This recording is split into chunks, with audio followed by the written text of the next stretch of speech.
Hello and welcome to the D&D podcast, also known as Dawson and Drawing. This week I'm doing the contemporary art, or for contemporary Asian art period. I'm doing Shiharu Shiota, I think it is. Don't quote me on that. But I'm doing the further memory painting or sculpture kind of artwork that she did. It also is read as farther memory, depending on how it's translated.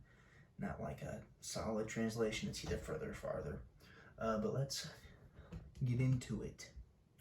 So for a list of things I observed, obviously a lot of windows up there. Windows all around. There's even windows on the part of the building that doesn't need windows. It's kind of strange, like they're just leftover pieces and they wanted to keep them a part of it. It's not just a tunnel. It's the inside of an old building. It's kind of gutted out, left empty. Should be a picture of the inside. Right there. Gutted and empty. Nothing left with it. Let's see. Analysis. Elements of art. Space. A lot of space. Obviously big enough for a person to walk through. It's actually an exhibit that you can pay 300 yen. Not to sure how much money that is in American monies, but 300 yens. It's open most weekdays where you can just walk through it and just experience it, which is obviously how it was made. You're supposed to start from one side, go to the other, and have kind of a story told to you. Texture, you can tell that the windows are old. They're from abandoned buildings, so they're not newly painted. They're a little coarse, a little rough from deteriorating from use. I'm not sure how old they are, but I do know they used over 600 windows from abandoned buildings. And of course the abandoned building itself that it's a part of. It's on the coast. It's out towards the sea line and also looks towards a rice field depending on which side of the tunnel you start on. Principles. Movement, like I said, it's supposed to tell a story. Start on one side, you see either the ocean or rice fields, like I said, and as you move through the windows, you still see everything.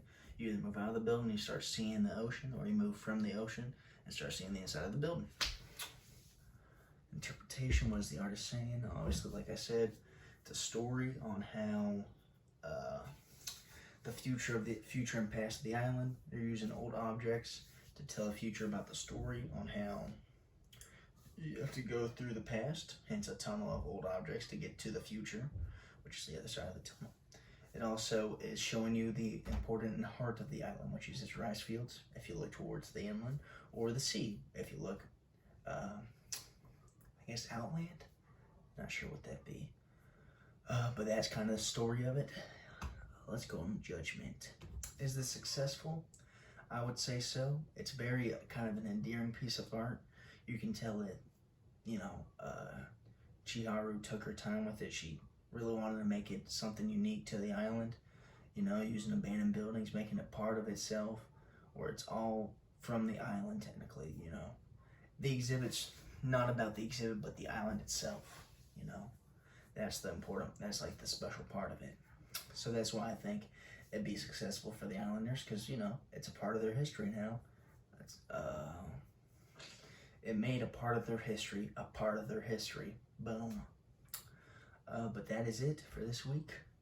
I hope you enjoyed the Dawson and Drawing podcast, D&D. Have a good day.